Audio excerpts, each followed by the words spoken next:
আকাশবাণী আগরতলা। স্থানীয় সংবাদ পড়ছে চন্দন লেখা পাল।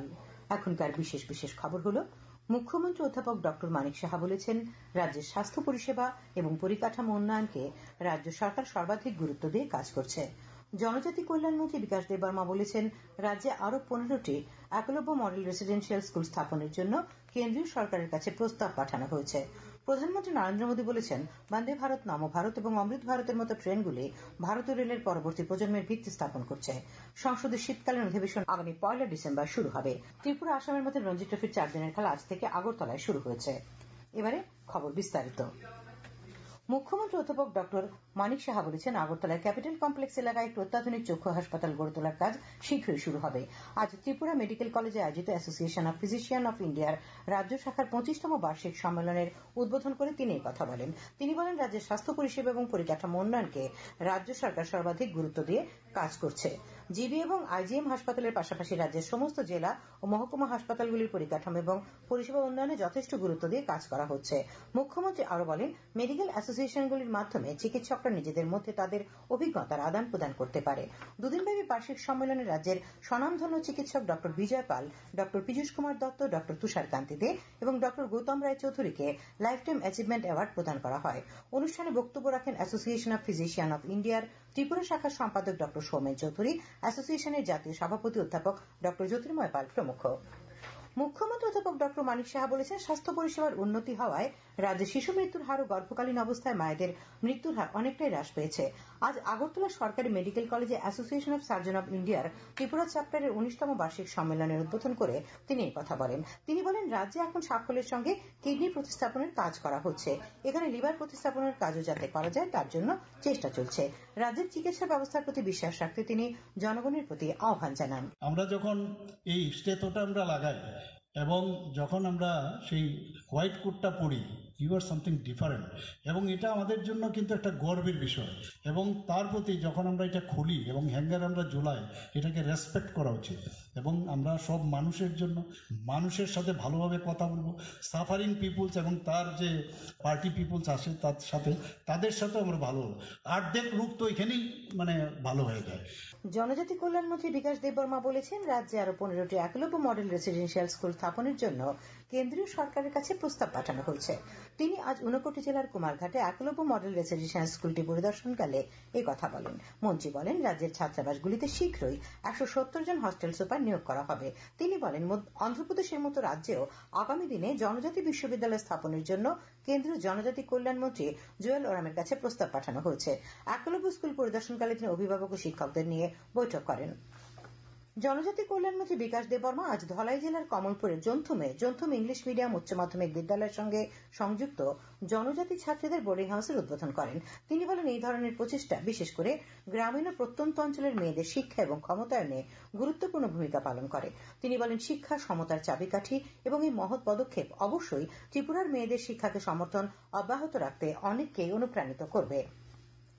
বিশ্ব রেডিওগ্রাফি দিবস উপলক্ষে আজ Indian society of radiographer and technologist MRIT এবং ত্রিপুরা ইনস্টিটিউট অফ প্যারামেডিক্যাল সায়েন্সের উদ্যোগে একটি সচেতনতামূলক র্যালির আয়োজন করা হয়।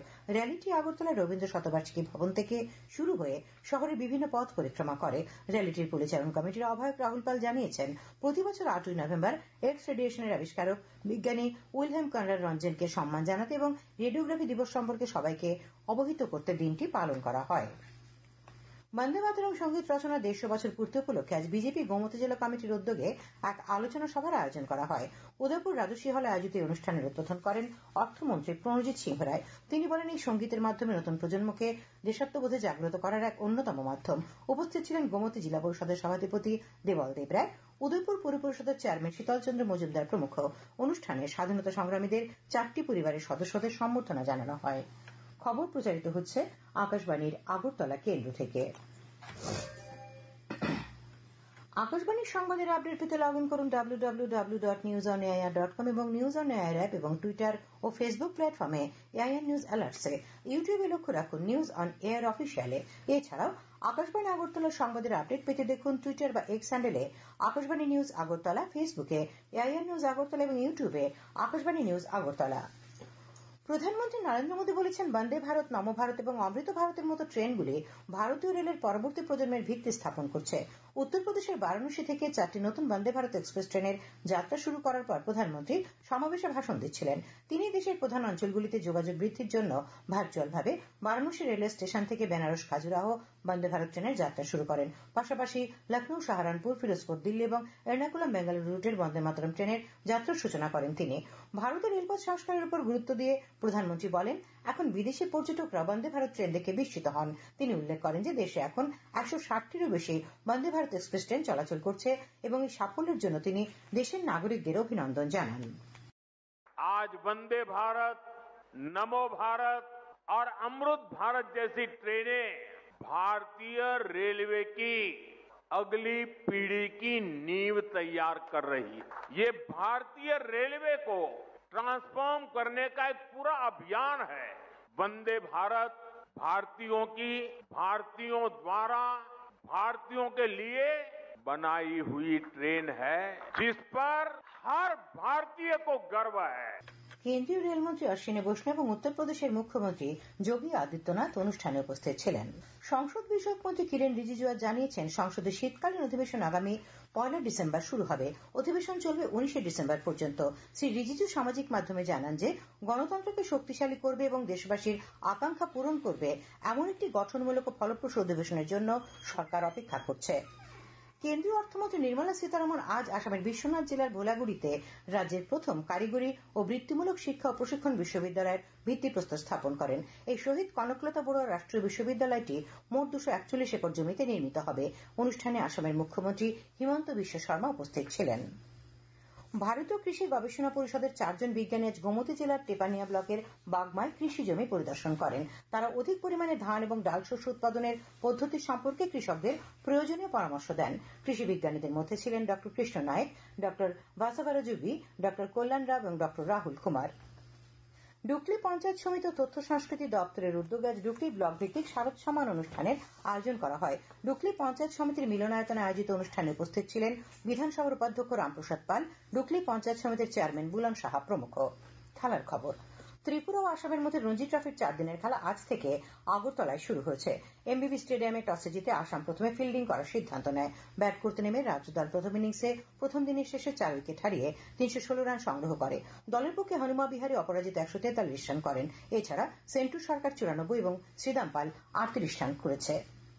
উদয়পুরে বিমল সিনহা মেমোরিয়াল সুইমিং পুলে 32তম সাব জুনিয়র, জুনিয়র ও 56তম সিনিয়র গ্রুপের রাজ্যভিত্তিক সাঁতার প্রতিযোগিতা আজ থেকে শুরু হয়েছে। গোমতী জেলা সুইমিং অ্যাসোসিয়েশনের উদ্যোগে 3 দিন ব্যাপী এই প্রতিযোগিতার উদ্বোধন করেন বিধানসভার উপাধ্যক্ষ রামপ্রসাদ পাল। উপস্থিত ছিলেন অর্থমন্ত্রী প্রণজিৎ সিংহ রায়, বিধায়ক রামপদ জমাতিয়া ও গোমতী জেলা পরিষদের সভাধিপতি দেবল দেব রায় প্রমুখ।